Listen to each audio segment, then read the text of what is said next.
틀릴 때는 하나님께서 인도하셨지라고 인정하기 쉽습니다. 그러나 뒤틀릴 때는 그것이 하나님의 섭리라고 인정하라고 하면 과연 몇 사람이나 그것이 하나님의 섭리입니다라고 인정할 수 있는 사람들이 과연 몇 사람이나 될까요? 먼저 하나님의 섭리가 무엇인지 이해해 보고자 합니다. 하나님의 섭리가 여러분 무엇입니까? 섭리라고 하는 것은 자연계를 지배하고 있는 원리나 법칙을 일컬어서 섭리라고 합니다. 그러므로 하나님의 섭리라고 하는 이 말은 인생과 역사를 다스리시는 하나님의 계획과 또 그 계획을 이루어 가시는 하나님의 역사라고 말씀드릴 수 있겠습니다. 분명한 것은 하나님의 섭리는 우리가 흔히 운명이 정해졌다고 말하는 숙명론과는 다릅니다. 기독교 신앙은 숙명론을 말하지 않습니다. 만약 자연 현상이나 사람의 일이 미리 결정되어 사람의 노력이나 수고로 달라지지 않는다면 하나님이 인간에게 주신 자유의지는 무슨 소용이 있겠습니까? 그리고 수고로 얻은 성취에서 경험되는 삶의 보람은 무슨 의미가 있을까요? 하나님의 섭리를 믿는 기독교 신앙은 인생과 역사의 미래가 결정되어 있지 않고 과정 가운데에서 미래가 열려 있다는 것을 우리에게 가르쳐 주고 있습니다. 다시 말해서 한 걸음 한 걸음 어떻게 걸어가고 있느냐가 미래를 어떻게 열어갈지를 바로 우리에게 보여준다라는 것입니다. 그래서 이스라엘 백성들이 여호와 하나님 앞에서 회개하고 고치고 그리고 바른 길을 가면 그들의 삶은 달라져서 복된 인생이 되고, 반대로 하나님을 거역하는 길을 가면 끊어지는 인생이 된다고 신명기 말씀은 우리에게 가르쳐 주고 있습니다. 그리고 하나님께서는 시편 37편 3절과 4절 말씀에 하나님 앞에서 선을 행하는 자 또 성실함으로 살아가는 자들에게 그들의 마음의 소원을 이루어 주신다, 이렇게 말씀하셨습니다. 우리 시편 37편 3절 4절 말씀을 다 함께 읽어보시겠습니다. 여호와를 의뢰하고 선을 행하라. 땅에 머무는 동안 그의 성실을 먹을거리로 삼을지어다. 또 여호와를 기뻐하라. 그가 내 마음의 소원을 내게 이루어 주시리로다. 하나님의 섭리를 믿는 신앙을 가진 성도들에게 하나님은 예상치 못한 고난과 죽음 너머의 두려움도 이기게 하신다라는 것입니다. 다시 말해서 우리가 하나님의 섭리를 믿고 하나님을 잘 믿으면은 우리가 좋은 곳에 있지 못하더라도, 그리고 우리가 예상하지 못한 여러 가지 곤란한 상황이 닥치더라도 거기에서 오는 막연한 두려움으로부터 하나님께서 우리를 해방시켜 주시고 자유롭게 해 주실 수 있는 그러한 능력을 허락해 주신다라는 것입니다. 왜입니까? 바로 우리 앞에 활짝 열려 있는 이 미래라고 하는 것은 막연한 두려움을 우리에게 가져다 줄 수 있습니다. 그러나 이 미래의 주인이 바로 하나님이시라는 것이죠. 이 하나님께서 모든 것을 합력하여 선을 이루시고 또 과거와 현재와 미래에 이르도록 하나님의 사랑은 변치 않으시는 그러한 사랑으로 우리를 지탱해 주시고 계시기 때문이라는 것입니다. 오늘 저는 주신 말씀을 통하여 하나님의 섭리를 깨닫고 인생의 영적인 안목이 열린 이 요셉을 통하여서 보이지 않으나 함께 하시고 역사하시는 하나님의 손길에 대하여 말씀드리고자 합니다. 우리가 아브라함과 또 이삭과 야곱의 일생을 살펴보면은 하나님께서 바로 이들 앞에 나타나셔서 이들이 어떤 길을 걸어가고 또 무엇을 해야 할지 이렇게 드러내 놓고 말씀하시는데요. 요셉의 일대기를 보면은 우리의 삶과 굉장히 유사하다. 물론 요셉이 총리가 된 것 빼고 보이지 않는 자리에서 우리가 하나님을 믿어가는 것이 바로 요셉의 신앙의 과정과 비슷하다라는 것을 말씀드릴 수 있겠습니다. 17세 요셉은 아버지로부터 형들과 양떼가 잘 있는지 살펴보고 와달라는 부탁을 받았습니다.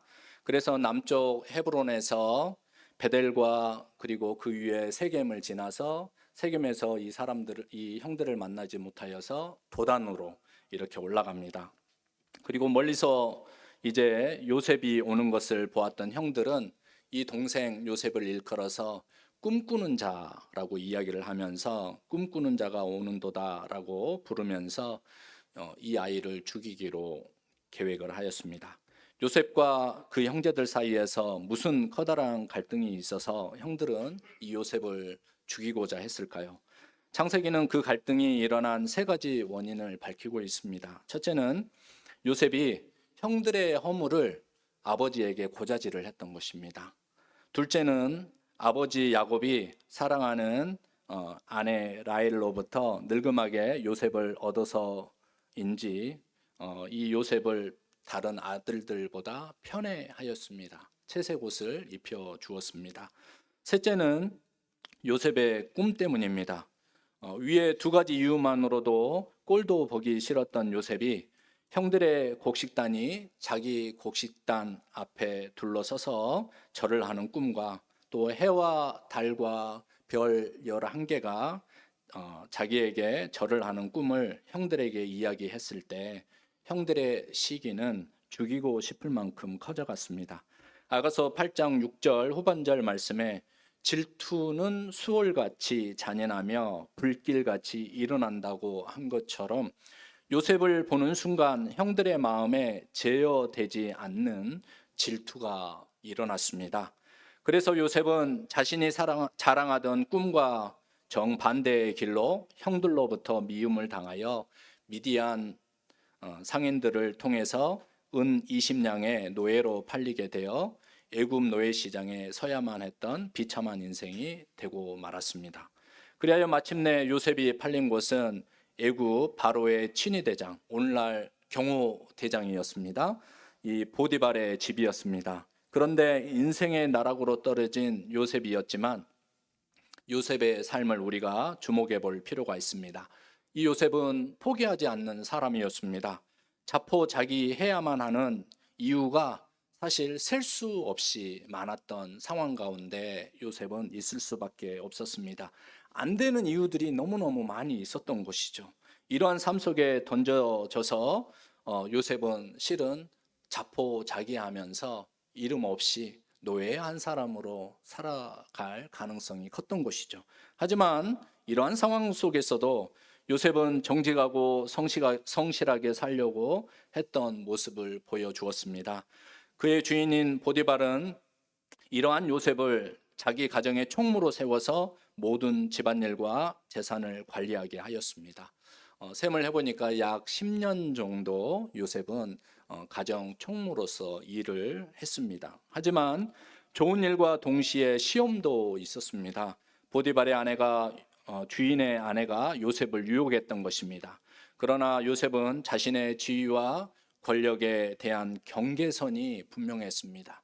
경계선이 분명한 사람이 오래가는 법이죠. 또 그리고 자기 자신을 잘 세워갈 수 있는 기회와 가능성이 많은 것입니다.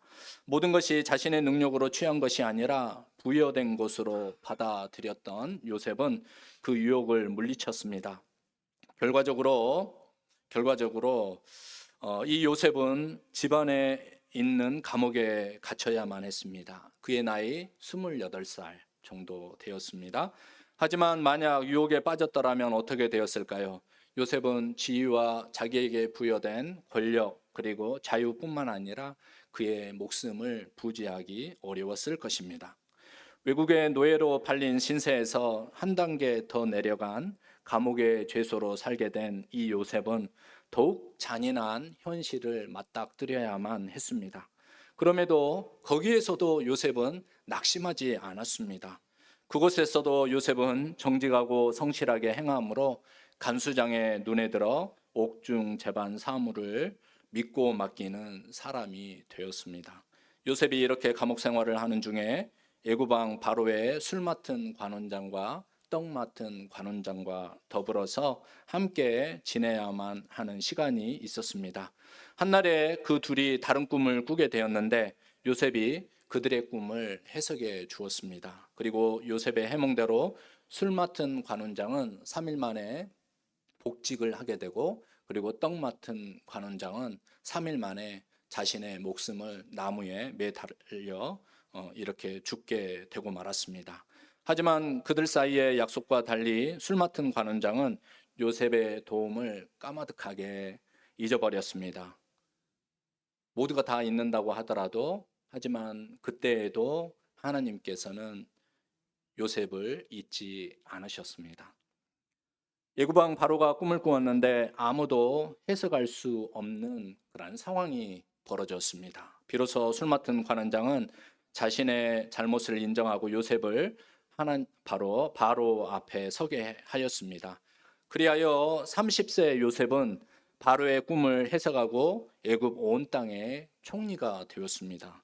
바로의 이삭과 암소의 꿈은 애굽에 7년의 풍년이 있은 후에 또 잔인하고 잔악한 7년간의 흉년이 뒤따른다라고 하는 꿈의 내용이었습니다.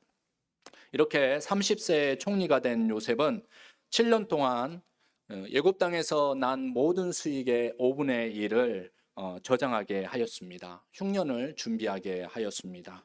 요셉의 지혜로 말미암아 나머지 5분의 4는 거기에서 열심히 일한 사람들의 몫이 되어서 각자 사람들의 삶이 또한 요셉을 통하여 풍요롭게 된 것을 우리는 예상해 볼 수 있습니다. 요셉의 지혜로 말미암아 애굽은 부강한 나라가 되었고 사람들의 삶은 굉장히 평탄하게 되었습니다. 그뿐만 아니라 애굽 땅의 모든 사람들이 또 잘 지내는 모습을 보고 애굽 주변의 사람들도 또 굉장히 부러워했고, 또 기근이 시작이 되었을 때 애굽 바깥에 있는 사람들은 애굽으로 양식을 사러 이제 와서 애굽이 더욱더 강한 나라가 되었고, 또 그들도 그들의 생명을 보존할 수가 있었던 것입니다. 한 사람 요셉으로 말미암아 애굽뿐만 아니라 애굽 주변의 모든 사람들의 생명이 바로 보존되고 또 어렵고 힘든 시간들을 넘어설 수 있는 준비들을 하게 했던 것입니다. 하나님은 노예에서 죄수로, 그리고 애굽 온 땅의 총리로 요셉의 자리를 옮겨가게 하셨습니다. 그리고 마침내 자신을 죽이려고 했던 상인들에게 돈 받고 판 형들을 22년 만에 다시 만나게 되었습니다. 요셉 나이 39살, 40세가 되기 전에 그 형제들을 다시 만나게 되었던 것이죠. 우리는 요셉의 이 파란만장한 삶 속에서 요셉의 고통과 갈등이 얼마나 극심했을지 상상해 볼 수 있을 것입니다. 그러나 그 큰 고통과 갈등을 상상하기에 우리의 상상력은 굉장히 부족할 것입니다. 17세의 나이에 형들로부터 미움을 받아 버림을 당하였습니다. 더 이상 아버지 야곱, 이 야곱의 사랑을 상상조차 할 수 없었던 그러한 삶의 자리에 떨어지고 말았습니다. 자유인으로 살다가 외국 노예로 끌려가서 중노동과 모욕을 당해야 했던 고난의 시간은 어떠했을까요? 또 주인 아내로부터 모함을 받아 감옥에 끌려가 2년 이상의 긴 시간을 보냈을 때에는 참으로 내 인생 처참하다라고 할 수밖에 없었을 것입니다.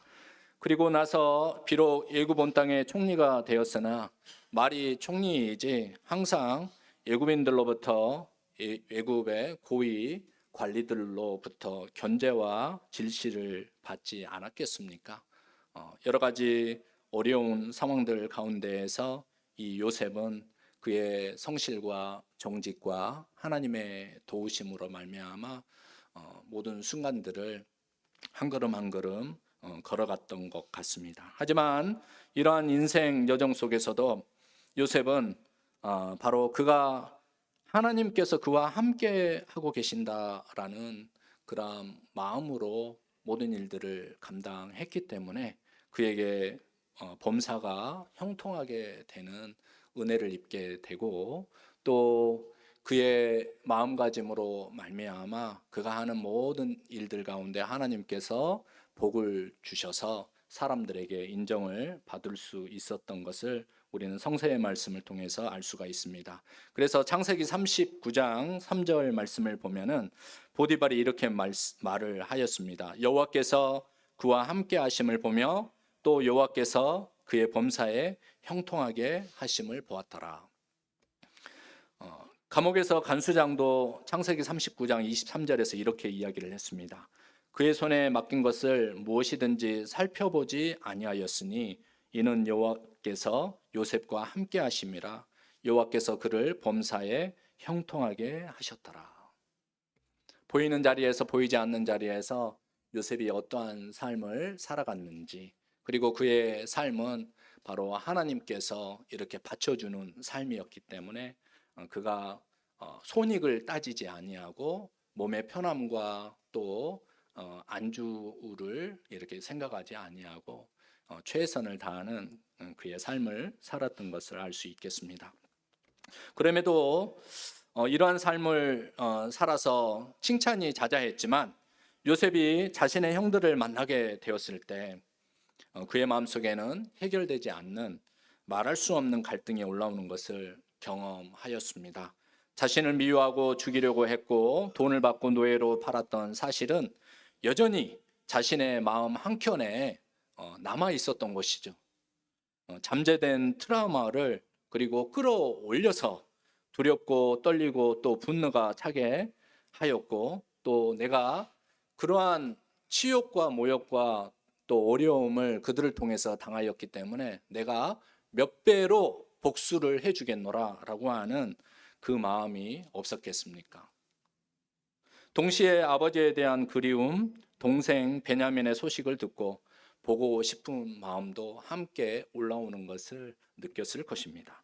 그래서 요셉은 10명의 형들이 식량을 사러 왔을 때 그들을 수도 없이 첩자로 몰아붙여서 마침내 시므온을 감금하고 또 자신의 친동생인 베냐민을 데리고 내려와야지만 다시 이 땅 가운데 발을 디딜 수 있다라고 이렇게 명합니다. 어떻게 했습니까? 이 사람들은 베냐민을 데려오기가 참으로 힘들었습니다. 아버지의 생명과 바로 막내 동생 베냐민의 생명이 하나로 연결이 되어 있다라고 성경은 이야기합니다. 그래서 데리고 올 수가 없었습니다. 하지만 식량이 다 떨어지고 다시 사야만 살 수 있는 그런 상황이 되었을 때 야곱도 보내야만 하면 보내야 되지, 이렇게 이야기하면서 그의 마음을 접고 그리고 형들은 베냐민을 데리고 다시 애굽 땅으로 내려오게 되었던 것입니다. 이때 요셉은 베냐민을 옆에 두고 싶은 마음과 아버지에 대한 책임감 때문에 이중 감정을 느끼고 있었습니다. 그래서 자신의 형제들을 위하여 큰 잔치를 베풀고 난 후 고향으로 되돌아가는 그들의 과정 중에 베냐민의 자루에 미리 자신의 은잔을 감추어 넣게 하였습니다. 그리고 나서 집안 청지기로 하여금 뒤쫓아가서 베냐민을 떨어뜨리게 하여서 애굽에 남게 하려고 하는 그런 계획을 세웁니다. 그리고 형들은 베냐민을 남겨두고 아버지에게로 올라가서 양식을 가지고 올라가서 아버지의 생명과 또 그들의 생명과 또 그들의 온 가족들의 생명을 보존하게 하려고 하는 그 계략을 꾸며서 행하게 하였습니다. 요셉은 그렇게 하는 것이 자신에게 최선이라고 생각을 했던 것이죠. 아버지를 살리고 싶은 마음, 또 자신의 친 동생이었던 베냐민을 가까이에 두고 싶었던 마음. 왜냐하면 형들이 혹여라도 자신처럼 베냐민을 어렵게 하지 않을까 하고 이렇게 생각을 했던 것입니다. 하지만 형들은 아버지 집으로 올라가지 않고 어떻게 했습니까? 성경 말씀에 보니까 자신들의 옷을 찢고 이렇게 흐트러져 있었던 모든 자루들을 다시 챙긴 다음에 나귀에 싣고 아버지가 계시는 곳으로 올라가지 않고 다시 애굽 성으로 되돌아오게 되었다, 이렇게 증언합니다. 이 모습이 마치 요셉의 채색 옷을 찢었던 과거 형들의 모습과 서로 대조가 되고 있지 않습니까? 예전에 형들이었다면 그들의 옷을 찢는 것이 아니라 또 베냐민의 옷을 벗겨서 찢어서 베냐민이 어렵게 되었습니다라고 아버지에게 거짓을 고하였을 테인데 형들의 마음이 달라졌던 것을 알 수 있습니다. 바로 동생들의 옷을 찢는 것이 아니라 자신들의 옷을 찢고 그리고 짐을 싸가지고 다시 거기에 가면 애굽 땅에 가면 어떻게 될지 모르잖아요. 왜냐하면 간첩으로 그리고 또 소중하게 요셉이 소중하게 여겼던 은잔이 바로 베냐민의 자루에서 이렇게 다시 나왔기 때문에 또 자루에는 또 돈들이 또 여전히 들어 있었습니다. 그래서 어떻게 될지 그것이 자기들에게 위협이 될지 어려움이 될지 모르는 상황 가운데 자신들의 옷을 찢고 애굽 땅으로 다시 되돌아오게 되었다라는 것이죠. 그리고 되돌아오고 난 다음에 유다가 나서서 베냐민을 위하여 탄원을 합니다. 아버지의 생명과 이 동생 아이의 생명이 하나로 묶여 있어서 만약에 베냐민이 아버지 앞에 서지 아니하면은 아버지께서 수올로 내려간다. 아버지가 흰머리로 슬퍼하며 수올로 내려갈 것입니다.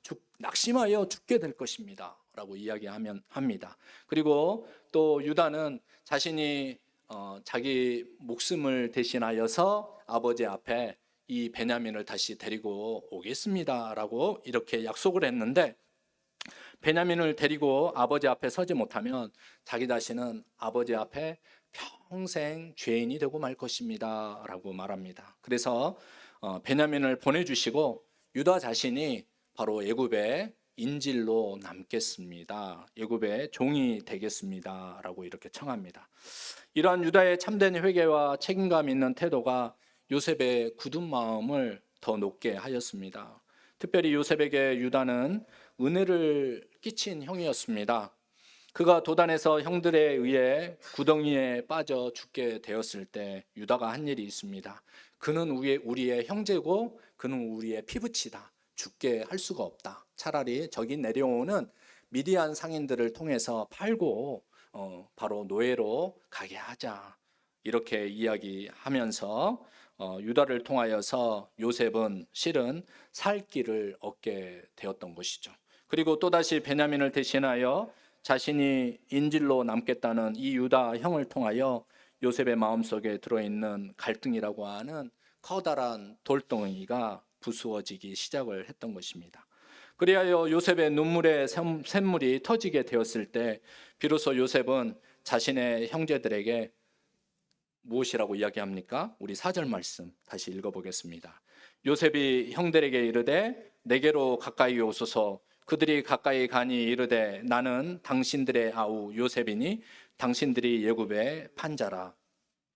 요셉은 두 가지 사실을 형제들에게 말합니다. 첫째, 자신이 형들의 아우 요셉이라고 말합니다. 둘째, 형들이 애굽의 판 요셉이라고 합니다. 변하지 않는 사실이죠. 이 두 가지 사실은 요셉이 형들로부터 미움을 받고 버림을 받은 존재로 여겨졌다는 생각을 갖게끔 하였고 요셉이 평생 22년 동안 그러한 트라우마 가운데 갇혀서 살게 만들었던 것이죠. 그래서 형들이 자기 앞에 나타났을 때 이 사실 앞에서 수많은 고민과 갈등을 겪으면서 그들을 만나는 일이 오랜 해외 생활로 인하여 반갑고 놀라우면서도 해외 나가서 사신 그런 경험들이 있으시면 형제들이 해외에 방문을 한다는 게 얼마나 굉장히 힘이 되는 일입니까? 그런데 이 만남은 괴롭고 힘든 일이었던 것입니다. 하지만 그의 동생 베냐민을 만나고 또 베냐민을 버려두지 않고 자신들의 옷을 다시 찢고 그리고 짐을 싸가지고 아버지 집으로 올라가지 않고 베냐민을 위해서 형들이 다시 애굽 성으로 되돌아오게 되어서 또 그 모습이 요셉에게 새로운 마음으로 그리고 요셉의 돌덩어리와 같은 그 마음을 조금 부수고 그리고 또 유다의 이야기를 듣게 되었을 때 이 요셉의 마음과 영적인 안목을 이러한 모든 과정들이 열리게 만들었다라는 것입니다. 우리 주변에는 이 요셉과 같이 하나님 앞에서 굉장히 유명한 사람도 있는 반면에 유다와 같은 사람들도 있다라는 것입니다. 그 행위가 드러나지 않지만 바로 사람들의 마음을 열어 젖혀서 바로 영적인 안목을 갖게 만들고 또 하나님의 섭리와 통하게 만드는 그러한 역할을 하는 사람들이 있다는 것을 우리는 기억을 해볼 필요가 있습니다. 이러한 사람들이 사람들의 모임을 굉장히 부드럽게 만들고 또 따뜻하게 만들고 경직된 그러한 관계들을 회복시키는 그러한 트리거라고 하죠. 키 열쇠가 되는 그러한 보이지 않는 자리에서 사역을 하는 사람들이 있다는 것을 기억을 해보면 좋겠습니다. 이렇게 하여서 요셉의 이 관점이 하나님의 섭리로 통하였습니다. 연결이 된 것입니다. 그 전까지는 요셉이 하나님의 섭리를 깨닫지 못했던 것 같아요. 그의 인생이 성공하고 그의 자리가 대단한 자리였지만 그가 그렇게 어려운 시절들을 보냈던 것이 무엇인지 잘 받아들여지지 않고 이해가 되지 않았던 것 같아요. 그렇지만 이 유다와의 대화를 통하여서 요셉이 이렇게 고백을 합니다. 우리 5절 말씀 함께 읽어보시겠습니다. 당신들이 나를 이곳에 팔았다고 해서 근심하지 마소서, 한탄하지 마소서. 하나님이 생명을 구원하시려고 나를 당신들보다 먼저 보내셨나이다. 이런 고백이 나올 수가 없어요. 아무리 유명한 요셉, 성공한 요셉, 권력을 가진 총리 요셉이라고 할지라도 형제들과의 이 오래된 관계 안에서 그의 마음이 해결되지 않고서는 그의 마음이 그의 과거의 고난과 아픔이 계속 여전히 분명한 사실로 그의 과거 속에 그의 기억 속에 남아 있을 수밖에 없는 것이죠. 하지만 요셉은 오늘 이 말씀처럼 하나님이 생명을 구원하시려고 나를 당신들보다 그 어렵고 힘든 시간들 가운데 나를 있게 만드셨습니다. 이렇게 말씀하고 있습니다. 자신을 버렸고 자신들이 버렸고 사지로 몰아넣어서 생사를 알 수 없었던 동생이, 그것도 미디안 상인들을 통해 노예로 팔아버렸던 동생이 자신들 앞에 바로의 어른으로 또 그 온 집안의 주인으로 애굽 온 땅의 통치자로 서 있다니, 이 경이로움과 공포는 요셉의 형들에게 마치 부활한 예수님께서 나타나셔서 그들에게 내가 바로 그다, 내가 바로 그 예수다라고 이렇게 이야기하셨던 이 음성을 들었던 제자들이 느꼈을 감정과 같지 않겠습니까? 그래서 도무지 믿을 수 없고 오히려 두려움에 사로잡힌 형들에게 요셉은 다시 7절과 8절 말씀에 다시 한번 하나님의 섭리를 말씀합니다. 다시 한번 이 7절과 8절 다시 읽어보시겠습니다.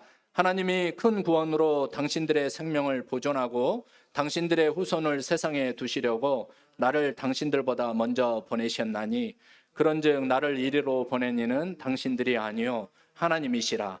하나님이 나를 바로에게 아버지로 삼으시고 그 온 집의 주로 삼으시며 애굽 온 땅의 통치자로 삼으셨나이다. 요셉은 비로소 하나님의 섭리와 통했기 때문에 바로 이 고백을 할 수 있었던 것입니다. 만약에 그렇지 못했다라면 그의 인생의 후반부가 권세와 부귀와 명성으로 채워졌더라도 하나님의 역사가 이루어져가는 과정과 그 뜻을 알지 못하였기 때문에 성경 창세기에 남겨질 만큼 존귀한 인물이 되지 못하였을 것입니다. 신앙적으로 그래서 어쩌라고요, 이 이야기를 할 수 있는 것이죠. 요셉이 성공한 애굽 총리가 되었는데 그래서요 요셉이 굉장한 명성을 가지고 애굽의 온 기근을 다 해결을 하고 주변에 지중해 근처에 고대 근동 지방에 이름을 남길 만큼 유명한 총리가 되었는데 그래서 어쩌라고요? 의미가 없다라는 것입니다. 우리는 이 요셉을 어떻게 읽어내야 하느냐? 하나님의 섭리 가운데에서 읽을 수 있어야 합니다. 요셉을 향한 하나님의 섭리는 무엇이냐면은 아브라함으로부터 오는 것입니다.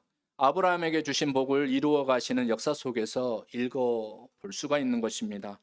하나님께서 아브라함에게, 이삭에게, 그리고 야곱에게 나는 여호와 하나님이다라고 이야기하셨는데, 이 아브라함과 이삭과 그리고 야곱에게 주신 하나님의 언약의 말씀이 무엇입니까? 너는 복이 될지라, 바로 너희 백성을 내가 하늘의 무별처럼 그리고 바닷가의 모래알처럼 창대하게 하리라. 하나님은 이 요셉을 통하여서 이스라엘 백성을 하늘의 애굽에서 하늘의 무별처럼 그리고 바다의 모래알처럼 셀 수 없을 만큼 창대하게 하시는 과정 가운데 이 요셉을 사용하셨다라는 것입니다. 요셉이 만약에 야곱의 성경에 66명 혹은 70명이라고 나오죠. 그의 가족들을 받아들이는 하나님의 섭리 안에서 이 가족들을 받아들이지 못하였더라면은 야곱 이후에 이스라엘 백성들의 이야기는 다르게 흘러가고 말았을 것입니다. 그래서 하나님은 형들의 죄의식과 아버지의 슬픔과 편애 그리고 요셉의 이 복수심을 하나님의 섭리 안에서 다 높게 만드시고 사람들의 눈이 열려서 하나님의 섭리를 보게 하고 이해하게 하여서 이렇게 하나님께서 이 모든 것을 이루셨습니다라고 고백하게 만들고 모두가 한 번도 상상하지 못하였던 놀라운 만남 속에서 서로의 화해를 이루어 가게 하셨다라는 것입니다. 성도 여러분, 오늘 우리가 만난 이 요셉을 통하여 저와 여러분의 삶 속에서 역사하시는 하나님의 손길과 역사를 이루어 가시는 하나님의 섭리를 여러분도 보시기를 바랍니다. 살아오면서 실패한 일, 억울한 일, 그리고 감당하기 어려웠을 일들이 여러분의 가슴과 여러분의 기억 속에 분명한 사실로 아직도 여전히 남아 있을 것입니다. 그런데 그 일로만 끝나버리고 멈추어 서 있게 된다면 그것은 여러분이 하나님 앞에 서는 날까지 여러분의 삶에 장애가 되고 말 것입니다. 그렇지 않고 그 일들 속에 숨어 계신 하나님을 만나게 된다면 그 일들 가운데에서 여러분을 지탱하시고 여러분에게 위로의 말씀을 건네시고 나도 너와 함께 힘들고 아프다 하시는 하나님의 그 말씀을 듣게 된다면 여러분의 삶에 그것은 없어지지는 않겠지만 치유와 회복의 은혜를 이렇게 만나게 되는 그러한 은혜를 누리시게 될 것입니다. 그러면 어떻게 됩니까? 그 다음이 있는 것입니다. 수십 년 전에 있었던 그 슬픔과 아픔이 그걸로 끝나지 않고 여러분의 삶에 그 다음에 은총이 열리게 된다라는 것입니다. 그래서 하나님이 넘치게 하실 복의 길로 또 하나님께서 주시는 충만한 삶으로 하나님께서 주시는 섭리 안에서 누리게 하시는 바로 하나님의 놀라운 영생의 은총을 누리게 되고 여러분의 범사 가운데 다시 고여 있는 물이 아니라 흘러가는 물처럼 형통하게 되는 역사가 분명하게 일어나게 될 것입니다. 그러므로 어렵고 힘든 상황 가운데 계셨더라도 낙심과 좌절을 걷어내시기를 바랍니다. 그리고 하나님의 섭리를 볼 수 있도록 기도하시기 바랍니다. 그리고 어렵고 힘든 시간 가운데 나와 함께 하셨던 임마누엘 하나님을 여러분 다시 만나시고 고백하시기를 바랍니다. 여러분의 뒤에 하나님이 계십니다. 여러분의 뒤에서 하나님께서 여러분의 삶을 지탱하고 계시고 또 여러분의 삶을 뒤에서 등 떠밀어 다시 힘을 내고 걸어갈 수 있도록 도우시는 하나님이 계심을 믿고 이 하나님을 찾으시는 그리고 또 하나님을 또 의뢰하시고 또 하나님과 함께 동행하시는 우리 귀하신 우리 빈누리 성도님들 한 분 한 분 되시기를 주님의 이름으로 축복합니다. 함께 기도하겠습니다. 하나님, 어렵고 힘들 때도 있었습니다. 낭망하고 좌절할 때도 있었습니다. 하지만 하나님이 함께 하신다고 하셨기에 버티고 넘어설 수 있었습니다. 하나님, 앞으로도 하나님의 섭리를 믿고 의지하며 두려움을 이기고 또 낙심과 좌절을 걷어내고 다시 힘차게 우리 하나님과 주님과 함께 걸어가는 저희들의 삶이 되게 하여 주시옵소서. 예수님의 이름으로 기도합니다. 아멘. 다 함께 찬송가 312장으로